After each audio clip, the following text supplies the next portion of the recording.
السلام علیکم، آپ دیکھ رہے ہیں کرا سچ۔ میرا نام مبشر لقمان ہے، اور جتنی آپ خبریں اس وقت سن رہے ہیں میں آپ کو بتا سکتا ہوں ان میں کئی خبریں غلط ہیں۔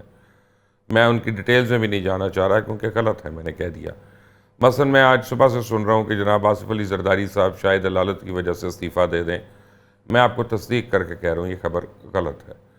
پھر مجھے یہ پتہ چلا کہ میاں نواز شریف صاحب جو ہیں وہ اڈیالہ جیل جانے کے متمنی ہیں۔ فی الحال اس میں کوئی صداقت نہیں ہے، گو وہ جاتے ہیں تو اس کا فرق پڑے گا، لیکن اس خبر میں صداقت نہیں ہے۔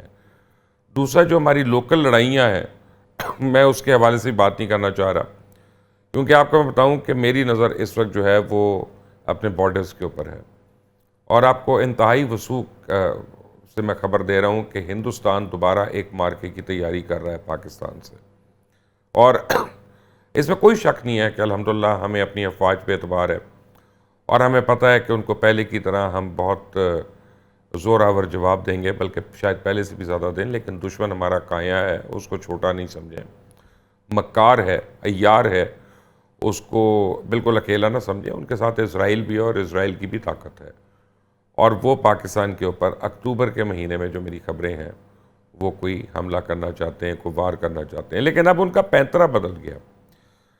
پینترا یہ بدلا ہے کہ اب وہ پاکستان کے اندر دہشت گردی کے اتنے واقعات میں ملوث ہیں کہ روز آپ سن رہے ہیں کہ آج اتنے خوارج کو جہنم واصل کر دیا، آج اتنوں کو مار دیا۔ روز کے یہ واقعات ہو رہے ہیں کہ وہ چاہ رہے ہیں کہ پاکستان ڈیسپریٹ ہو کے اب ان کے اوپر حملہ کرے، تاکہ ان کے پاس ایک جواز رہے دنیا کو بتانے کے لیے کہ اصل کلپریٹ تو پاکستان ہے۔ ہم سیز فائر کی پاسداری کر رہے ہیں اور پاکستان اس سیز فائر کی خلاف ورزی کر چکا ہے، یہ وہ بتانا چاہ رہے ہیں۔ کیونکہ ہو کیا رہا ہے کہ جب سے یہ جنگ ختم ہوئی ہے، جب سے آپریشن سندور یا آپریشن بنیاد المرصوص کا اختتام ہوا ہے اور اس میں سیز فائر آیا ہے، دنیا کے ہر ملک میں پاکستان کے وزیر اعظم، پاکستان کے آرمی چیف، پاکستان کے چیف، ان کو دعوت دی جا رہی ہے، اور یہ جا رہے ہیں اور ملاقاتیں بھی ہو رہی ہیں۔ سب کو پتہ چل رہا ہے وہ پریزیڈنٹ آف امریکہ سے لے کے پریزیڈنٹ آف چائنا تک جو ہے وہ پاکستان کی لیڈرشپ کو مل رہے ہیں، ملاقاتیں کر رہے ہیں، معاہدے کر رہے ہیں۔ اور ہندوستان میں یہ ہے کہ جب سے یہ ختم ہوا ہے ان کا آپریشن سندور، آج پہلی باری گھانا افریقہ کا ایک ملک ہے، اس نے نریندر مودی کو انوائٹ کیا، اور پہلی باری ان کے آرمی چیف اب جو مالدیوز کے دورے پہ جا رہے ہیں۔ تو آپ دونوں ممالک کا فرق دیکھ رہے ہیں کہ انڈیا اور پاکستان نہ صرف ہائفنیٹ ہو چکے ہیں، بلکہ دنیا بھی یہ سمجھتی ہے کہ پاکستان اس سے زیادہ طاقتور ایک ملک ہے، کم از کم عسکری بنیادوں کے اوپر۔ ہندوستان کے اندر کافی انویسٹرز جو ہیں وہ نکلنا شروع ہو گئے ہیں ڈونلڈ ٹرمپ کی سٹیٹمنٹ کے بعد، کہ جب اس نے ٹیسلا کو منع کیا اور ایپل کو منع کیا کہ وہاں پہ فیکٹری نہیں لگانی، تو انڈیا سے بہت تیزی سے انخلا شروع ہو گیا۔ اس کے برعکس پاکستان میں ہم یہ دیکھ رہے ہیں کہ ریئر منرلز اور ریکوڈیک وغیرہ اور ان ساری چیزوں کی ڈیلز کرنے کے لیے دنیا بھر کی کمپنیز جو ہیں اور دنیا بھر کے ممالک جو ہیں اس وقت پاکستان کی حکومت سے بات چیت کرنے کے لیے آ رہے ہیں۔ آنے والے دنوں میں کیا سیناریو ہوگا، سب کانٹیننٹ کا کیا سیناریو ہوگا؟ ہمارے رائٹ لیفٹ بھی جنگ ہو رہی ہے، ایران کی اور اسرائیل کی جنگ ہے، اس میں فی الحال سیز فائر ہے، وہ کسی وقت بھی دوبارہ ہو سکتی ہے۔ یوکرین اور رشیا کی جنگ جو ہے اس میں انٹینسٹی آئی ہوئی ہے۔ رشیا نے پچھلے 2 سال کا سب سے بڑا ہوائی حملہ جو ہے یوکرین کے اوپر کر دیا۔ خود پاکستان اور ہندوستان کی جنگ جو ہے اس میں سیز فائر ہوا ہے۔ طالبان کو رشیا نے ان کی حکومت کو تسلیم کر لیا ہے۔ خطے میں کیا اہم چیزیں رونما ہونے جا رہی ہیں؟ 2 بہت ہی سیزنڈ لوگوں کو میں نے دعوت دی ہے۔ سہیل وڑائچ صاحب ہیں، کسی تعارف کے محتاج نہیں ہیں، جنگ جیو سے وابستہ ہیں، اور میں ہمیشہ آپ کو بتاتا ہوں کہ میرے تو استاد کی حیثیت ہے ان کی، میں ان سے بہت سیکھتا ہوں۔ غریدہ فاروقی ہیں، کسی تعارف کی محتاج نہیں، اپنا شو بھی کرتی ہیں، اور حالانکہ ہم سے بہت ینگ ہیں، لیکن بہت جلدی انہوں نے وہ مقام بنایا ہے جو بہت سے اینکرز اور تجزیہ کاروں کو نہیں ہے۔ آپ دونوں کا بہت بہت شکریہ۔ سہیل صاحب، آپ سے میں شروع کرتا ہوں، آپ ہم سے سینئر ہیں اس کام میں، کم از کم یہ جو چیزیں تبدیلی ہو رہی ہے اتنی تیزی سے، آپ اس کو خطے کو کس طرح سے دیکھ رہے ہیں، اور ہندوستان کو جو مار پڑی ہوئی ہے، کیونکہ مودی جو ہے وہ اس وقت بہت ہی ویک وکٹ پہ آ چکا ہے پولیٹیکلی، اور خود بی جے پی کے اندر سے آوازیں آ رہی ہیں مودی کے خلاف کہ اس کو بدلا جائے، تو کیا وہ کسی ایک ٹرافی کو پانے کے لیے جلد از جلد حملہ کر سکتا ہے؟ بہت اچھا آپ نے ایک راؤنڈ اپ دیا انٹرنیشنل، اور اس میں پاکستان کی جو پوزیشننگ ہے اس کا بھی بڑا اچھا تذکرہ کیا. بالکل صحیح ہے. دیکھیں اس وقت یہ جو ابھی ہم نے جنگ میں ایک راؤنڈ جیتا ہے، ڈیفینیٹلی دیکھیں اقتصادی طور پر ہم انڈیا سے پیچھے ہیں، دفاعی بجٹ میں ہم پیچھے ہیں، ٹیکنالوجی میں ہم پیچھے ہیں، لیکن ہم نے صرف اپنی جرات مندی سے، اپنی بہادری سے اور اپنی ایک ریزیلینس جو ہے اس کی وجہ سے ہم نے ان کو مات دے دی ہے. لیکن ظاہر ہے ہمیں الٹیمیٹلی انہیں میچ کرنا پڑے گا ٹیکنالوجی میں اور اسی طرح اقتصادیات میں.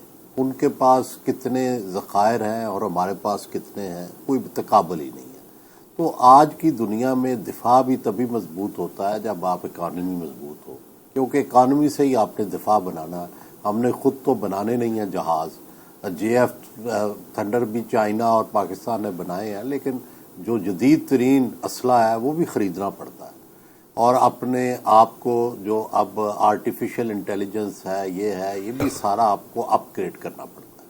ایک تو یہ ہو گیا.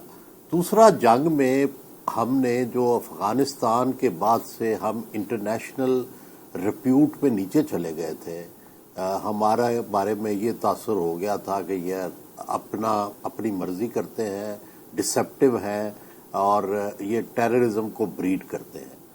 یہ ہم بہت عرصے کے بعد یہ پہلی دفعہ انٹرنیشنلی ہم اوپر آئے ہیں. ہماری ریپوٹیشن جو ماڈرن ورلڈ ہے اس کے اندر بہتر ہوئی ہے، اور انڈیا کی ریپوٹیشن خراب ہوئی ہے جو کہ ہم پر الزام لگاتا تھا، کیونکہ انڈیا کا رویہ جو ہے وہ رونت امیز ہے. ہم ہمیشہ سے ہیوملٹی سے کام لیتے ہیں، اور اس دفعہ جب سے مودی آئے ہیں میرا خیال ہے یورپ کو، امریکہ کو، ہم تو خیر وکٹم ہیں مودی کے، کہ وہ اب پاکستان کو اس طرح ٹریٹ کر رہے تھے کہ جیسے پاکستان کوئی ایسا ملک ہی نہیں ہے جس سے بات کی جائے، بات کرنے کو تیار نہیں تھے. تو منہ کی کھائی ہے انہوں نے، اور اسی طرح ہر بندہ خوش ہوا ہے ان کوئی شکست پہ، چاہے وہ یورپ ہے چاہے امریکہ ہے. ہم جس سے بھی ملتے ہیں، جو بھی امریکہ، یورپ، وہاں سے ایون جو فارنر ہے وہ بھی خوش ہیں کہ یہ انڈیا کو آپ نے اچھا سبق سکھایا ہے. دوسرا یہ ہے کہ گلف نے، جو کہ ہمیں ہمیشہ اقتصادی طور پر سپورٹ کرتے تھے، ہمارے سپورٹر ہوتے تھے، انہوں نے بھی جب دیکھا کہ ہماری انٹرنیشنل ریپیوٹ خراب ہو رہی ہے، ہم جو ہمارے بارے میں، تو انہوں نے بھی ہم سے تھوڑی آنکھیں پھیر لی تھی. ہمیں بڑے عرصے سے امداد دینے سے وہ کترا رہے تھے، شرائط رکھتے تھے. میرا خیال ہے اب ان کو بھی سمجھ آ گئی ہے کہ پاکستان اگنور کرنے والا ملک نہیں ہے، اور وہ بھی اب ہم سے بہتر شرائط پر بات کریں گے. تیسری بات یہ ہے کہ پاکستان کا ریزالو اتنا ہے، چاہے افغانستان ہو، ایران ہو، چاہے انڈیا ہو. دیکھیں مجھے پہلے دن سے یقین تھا کہ یہ افغانستان والے جو غلطی کر رہے ہیں یہ بھگتیں گے. دیکھیں پاکستان کی مرضی کے بغیر افغانستان میں جو بھی رجیم ہے وہ سروائیو نہیں کر سکتا. یہ لکھ لیں. اگر یہ اس رجیم نے، افغان رجیم نے پاکستان کے ساتھ تعاون نہ کیا اور یہی تو وہ نہیں رہیں گے، یہ آئی ایم شور. اور دوسری بات یہ ہے کہ ایران میں بڑا رول ہمارا پازیٹو رہا.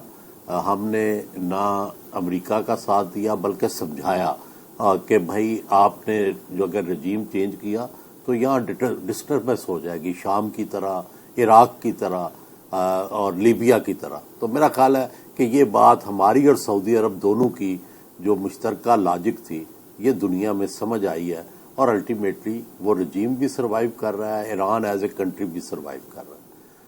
اب تیسری بات یہ ہے کہ اب آگے فیوچر ہمارا کیا ہے. دیکھیں اقتصادیات جو ہے اس پر ہمیں توجہ دینی چاہیے. جو ہمیں بینیفٹ ملا ہے انٹرنیشنل ریپیوٹ کا، اس کا سارا فوکس اقتصادیات پہ ہونا چاہیے. Gharida Farooqi, thank you very much for joining us today. اور سیم کویسچن ٹو یو، آپ سمجھ رہی ہیں کہ ہماری مودی سے کوئی ایک جھڑپ ہونے والی ہے, فیصلہ کن مارکا ہونے والا ہے. اور دوسرا یہ ہے کہ جو فیوچر ہے پاکستان کا, جیسے وڑائی صاحب نے بڑی تفصیل سے بتایا, آپ بھی مجھے بتائیں آپ کی نظر میں کیا ہے؟ بہت شکریہ مبشر لقمان صاحب, اور جن الفاظ میں اور جس انداز میں آپ نے میرا تعارف کروایا ہے اس کے لیے میں بڑی شکر مند ہوں آپ کی. اور میں اس کا تمام کریڈٹ جو ہے اللہ کے بعد اور فیملی اور فرینڈس کی سپورٹ کے بعد اپنے کولیگس کو دیتی ہوں. آپ جیسے ٹریل بریزرز ہیں, آپ سے پہلے سہیل رائٹ جیسے ہمارے انتہائی قابل احترام سینئرز ہیں, آپ لوگوں کو سن کے دیکھ کے کچھ سیکھا ہے اور ابھی تک سیکھ رہے ہیں. ہم تو آپ کے تھینک یو. سامنے طالب علم ہیں. سو گزارش میری یہ ہے کہ آپ نے خبر دی ہے, آپ کی خبر کو ریفیوٹ تو نہیں کیا جا سکتا, اور جو آثار ہیں آثار نظر بھی ہے ایسے. آپ ہندوستان اس وقت مودی سرنڈر کے اندر, مودی سرنڈر کے ماتحت ایک ایسے زخمی سانپ کی طرح لوٹ پوٹ ہو رہا ہے کہ جس سے آپریشن سندور کی ناکامی اور اس کے بعد پاکستان کے بھرپور اور زبردست اور انتہائی کامیاب آپریشن بنیانم مرسوس جو کہ مارکہ حق کے تحت تھا, اس کے تحت ناکامی اس سے برداشت نہیں ہو رہی. اب آپ بڑے امپورٹنٹ جنکشن پہ آج کی ڈیبیٹ کر رہے ہیں, کیونکہ آج ہی جو بھارت کے ڈیپٹی آرمی چیف ہیں راہول سنگھ, انہوں نے اپنی شکست کا اعتراف کر لیا. انہوں نے کہا کہ جی پاکستان کو ہمارے طیارے ابھی سٹارٹ ہو ہی رہے تھے کہ پاکستان کو پتا چل گیا کہ ہمارے طیارے وہاں سے اڑان بھر رہے ہیں. اور ابھی کچھ ہی عرصہ پہلے میری پاکستان ایئر فورس کے ساتھ, ان کے شاہینوں کے ساتھ ایک بڑی طویل انٹریکشن ہوئی, کوئی 7-8 گھنٹوں کی, اور کچھ چیزیں تو بہت سی آف دا ریکارڈ رہی جو میں نہیں بتا سکتی. آئی وش کہ میں وہ بتا سکوں مبشر لقمان صاحب, کیونکہ وہ ایسی آپریشنل ڈیٹیلز ہیں, بہت سی چیزیں ایسی ہیں جو آپ کو میڈیا پہ نظر آئیں, جو ہم صحافیوں نے عوام تک پہنچا دی, جو سب کی پبلک نالج میں ہیں. لیکن جب میں نے پاکستان ایئر فورس کے ساتھ ان جگہوں پہ جا کے, ان مقامات پہ جا کے, اس کمانڈ سینٹر میں بھی ہم گئے کہ جہاں پہ 22 اپریل سے لے کے 10 مئی تک ایئر چیف مسلسل موجود تھے, دن رات 24 گھنٹے. اور وہ دن کے وقت اپنے یونیفارم میں ہوتے تھے, شام کو وہ کچھ ایزی سا سوٹ پہن لیتے تھے, پاؤں میں چپل پہن لیتے تھے, وہیں پہ انہوں نے اپنا عارضی سا ایک زمین پہ بستر قائم کر لیا تھا. تو 22 اپریل سے لے کے 10 مئی تک ایئر چیف ایک ایک لمحہ, ایک ایک سیکنڈ وہاں موجود تھے. تو اس کمانڈ سینٹر میں بھی ہم گئے, ہم نے اپنی آنکھوں سے دیکھا کہ کس طرح پاکستان نے, پاکستان ایئر فورس نے, پاکستان آرمی نے, پاکستان نیوی نے ایک سینرجائزڈ اور ایک سنکرونائزڈ ایلیمنٹ کے ساتھ اور تمام سنکرونائزڈ سسٹم کے ساتھ اور سنکرونائزڈ اسپیکٹرم کے ساتھ بھارت کو شکست دی. تو آئی وش کہ میں وہ چیزیں بتا سکوں تاکہ جو بھارت اس وقت پروپیگنڈا کر رہا ہے اور زخمی سانپ کی طرح لوٹ پوٹ ہو رہا ہے, اور بھارت کے جو ڈپٹی آرمی چیف ہیں اب وہ ملبہ اور مدعا ڈالنے کی کوشش کر رہے ہیں کہ جی پاکستان کو یہ ساری کامیابی اس لیے ہوئی کہ چائنا نے انٹیلیجنس پرووائڈ کر دی تھی, چائنا نے ایکوپمنٹ پرووائڈ کر دیے تھے, ترکی نے انٹیلیجنس پرووائڈ کر دی تھی, ترکی نے بہت سی سپورٹ دی تھی. تو یہ وہ ہے کہ آپ کو اگر مار کھانے کے بعد جو مکہ یاد آئے وہ اپنے منہ پہ مار دینا چاہیے. تو آپ اتنے نہیں, نکمے ہیں. اس میں if I may interject خریدا, اس میں بھی ایک امپورٹنٹ چیز یہ ہے کہ پاکستان جو بالا کوٹ کے ٹائم پہ بالکل آئسولیٹڈ تھا, اس باری دنیا کے بہت سے ممالک اوپنلی پاکستان کے ساتھ کھڑے تھے اور بھارت کے ساتھ کوئی بھی نہیں کھڑا تھا. کیونکہ بھارت کا بلف کال ہو چکا ہے مبشر لقمان صاحب. آخر کب تک؟ ہم سب نے بچپن میں وہ کہانی پڑھی ہے نا, شیر آیا شیر آیا شیر آیا, تو جھوٹ بول بول کے اس بچے کا جو ہے وہ اعتباری کھو گیا تھا. اور جب واقعی حتمی شیر آ گیا 10 مئی کو پاکستان اور وہ کھا گیا اس بچے کو, انڈیا کو, تو اس کے بعد کوئی بھی نہیں تھا اس بچے کی جھوٹی کہانی سننے کے لیے باقی. تو دنیا بے وقوف تھوڑی ہے, دنیا is not run by fools. Narendra Modi ایک بہت بڑا سرنڈر مودی, جس کو اس کی اپنی عوام کہنا شروع ہو گئی ہے, اس کو پارلیمنٹ میں سوال ہو رہا ہے کہ یہ سرنڈر مودی ہے, اور پارلیمنٹ میں ابھی تک سوالات ہو رہے ہیں, اور مودی صاحب جو ہیں وہ پارلیمنٹ کا سامنا کرنے کو تیار نہیں ہے, وہ عوام کا سامنا کرنے کو تیار نہیں ہے, وہ میڈیا پہ آنے کو تیار نہیں ہے, وہ صرف اپنے ایک ویڈیو سپیچز جاری کر دیتے ہیں. ان کے اندر تو اتنی جرت نہیں رہی, نہ اخلاقی اور نہ ہی سیاسی, کہ وہ آ کے اپنے عوام کا سامنا کر سکیں, یا وہ آر ایس ایس کا سامنا کر سکیں, یا پارلیمنٹ کا سامنا کر سکیں. وہ صرف ویڈیو میسیجز پریزنٹ کرتے ہیں, یا وہ کسی الیکشن کیمپین میں آ کے. تو کہنے کا مقصد, آپ کی اجازت سے ایک لاسٹ کمنٹ, کہ میں ایک صحافی کے طور پہ جب ایئر فورس کے اس کمانڈ سینٹر میں گئی, ان کے تمام فیسلٹیز میں نے وزٹ کی جہاں سے لمحہ بلمحہ سارا آپریشن ایگزیکیوٹ ہو رہا تھا, تو مجھے بھی بہت سی چیزیں پتہ چلی جو میں ظاہر سینسٹیوٹیز کی وجہ سے نہیں بتا سکتی. but this complete Operation Bunyanur Marsoos was entirely and solely Pakistan's absolute fantastic effort.